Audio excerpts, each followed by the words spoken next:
እና ይሄ የኔ እናት ብቻ ችግር አይደለም የብዙዎቻችን እናቶች ችግር ነው ከመብላት ከመጠጣት ያለፈ ችግር ያለብን አይመስላችሁም ኢትዮጵያ ወላጆች ከዛ ብቻ ጆሮ ላይ ዘጋውባት ታክሲ ውስጥ ለቅሶ የተረዳ ሰው ነው መስሎ ማንንም ይረዳኝ እናቴ ካልተረዳች ቤተሰቦቼ ካልተረዱ ማንንም ይረዳኝ እና ጥሩነቱ ነው ግብዬ ነበር በጣም ጥሩ ጓደኞች ሰጥተውኛል እግዚአብሔር በቃ ሰው ሰጥቶኛል ከዛ መገናኛ ልክ ስደርስ ሰውየው እና ሁሌ ይጠይቀኛል ያን ቀን አይቶኛል በቃ መሰበሬን አይቷል ማዘኔን አይቷል ቦርሳ አቀፍ ያለው ምናምንና አረቦች አሉ እንደዚህ ከምትሆኚ አንድ ለሊት እኮ ህይወትሽን ይቀይራል ለምን ከነሱ ጋር ተመቻቸ ማለት በሊቦርናት ቆም ያሳብ ማለት እውነቱን እኮ ነው አልኩ ገንዘብ ካለ እውነት ነው እንደፈለክ ትሆናለህ ለምን አልሞከረው ክብር ማንነት ምናምን ነው በቃ እሱ አስከብሮ ማያኖር ከሆነ እንጀራ ማይሆነ ከሆነ የከሌ ልጅ ማያስበለ ከሆነ ጫዋ ሆነ እንደ ጫዋ ማትቆጠር ከሆነ ለምን ከዛ ከውስጤ ጋር ውስጤ እርስ በርሱ ተጣላ ከዛ ደግሞ አንዳንዴ በልጅነት የሰማው እግዚአብሔር ቃል አይለቅም እና ሌላኛው ውስጤ ደግሞ አይ እግዚአብሔርንማ እናሳዝነው የሚል እዚህ ድረስ መጥተናል ታግለናል ስለዚህ አናሳዝነው በክብር ልትሞሸሪ ቃል ገብተሽ ስለዚህ መንገድ ላይ ሴተኛ ዳርጎሽ አጥቀን ማለት ቆም ያሰብኩ ሰውዬው ትንሽ ፑሽ አርጎኝ ቢሆን ኖር አይዶን ነው ምን ሊፈጠር እንደሚችል እድል ሰጠኝ እንዳስብ ከዛ የሆነች እኔ ቢጤ ነይ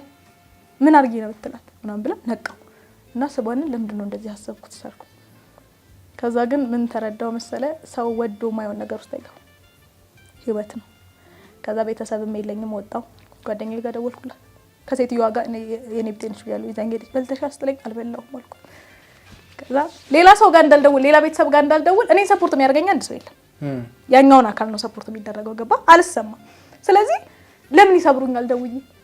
አይ ኖ ደም ባለፍኩባቸው ህይወት ፓዞች ውስጥ እንተዋወቃለን ገባ ይሄ ብርቆች አይደሉም እንዳልኩ እዛ ቤት ውስጥ ሌባ ተብያለሁ እዛ ቤት ውስጥ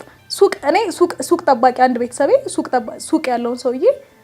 ቀይዛል ትል ስለምትል ጠብቅልኝ ብየው ነበር ብላኝ ታውቃለች እዛ ሰዓት ላይ የ8ኛ ክፍል ወይ የ9ኛ ክፍል ተማሪ ተረዳኛ ከዛ ወደ ቤት ሄዳለሁ አልኩኝ ጓደኛዬ ጋር ደወልኩ ነው እሱ ደግሞ ተከራይቶ ነበር የሚኖር ተከራይ መውጣት መግባት አይችልም አከራይ ከዛ እንትን አረጋችልኝ ከጓደኛዋ እናት ቤት ከእናቷ ጓደኛ ቤት እንድናድር ፍራሽ ተይዞ ተመታ ምናምን ተኛ እዛ ቤት አደርኩ ተረጋጋው ማለት ከዛ በማግስቱ አብራኝ ያደገች ልጅ አለች ወላንሳ ምትባል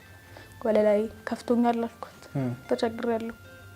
እና ታውቃለች ብዙ ታሪክ ስለምታውቅ አልገረማም ነይ ጋር ምናምን አልችኝ እሷ ጋር ሄድኩኝ ግን ለሷም ቀላል አልነበር እንትን ሆነች አስከራዮቿ በቃ የአዲስ አበባ አከራይ እንደምታውቀው ለምሳሌ ጥሩ አልነበረም ከዛ እንዴት ታስወጣኝ ከዛ አንድ ጓደኛዬ በጣም ማይ ቤስት ፍሬንድ አዲስ አበባ ሙቭ አረገች ከግቢ እዚህ ልትሆን ከዛ እኔ ጋር ትኖሪያለሽ ምናምን አለች እሷ ጋር ኖርኩ ከዛ ስራ ሰራ ነበር ነው ማለት ሁሌ ክረምት ስመጣ ስራ ሰራለሁ ወይ የማርፍበት ቤት የቤት ሰራተኛ ነኝ ወይ ስራ ሰራለሁ ከዛ ስራ ሰራ ነበር አልተመለስኩም ወደዛ ከጓደኛዬ ጋር ከዛ ወደ ግቢ ተመለስኩ ምናምን ከዛ ቤት ስወጣ ሳልነግርም አላልፈው ካልኩ ቤት ተባረሬ ስወጣ እኔ አልኩኝ እናቴ ሞታ ሬሳዋ ከዚህ ቤት ነው የሚወጣው ቢባል በረጋ ቆሜ እጠብቃታለሁ ኑዛዜ ያላት ቢባል ገብቻ አልሰማትም ብዬ ነበር ወጣው እግዚአብሔር ቆንጆ ልብ ነው የሰጠኝ ቆንጆ እንደግ ምሕረት የሚያደርግ ልብ ሰጥቶኛል ዛሬ መገባበት ሞጣበት ቤት ነው እንደ አዲስ እንደ ቤተሰብ ፊልም ማረግበት ቤት ነው ከዛ ጓደኛዬ መጣች እሷ ጋር ከዛ ወደ ግቢ ተመለስኩ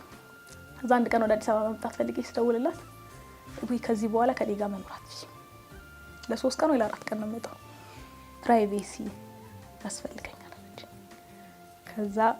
ያልኩን ነገር ተሰማኝ በጦርነት ምክንያት እናቴን ማላገኝበት ጊዜ ነበሩ ብቻ ይሄ አለኝ የምላቸው ሰዎች ሁሉ ሄዱ ከዛ መመለሳት ይችላል ነበር ጦርነት ነበር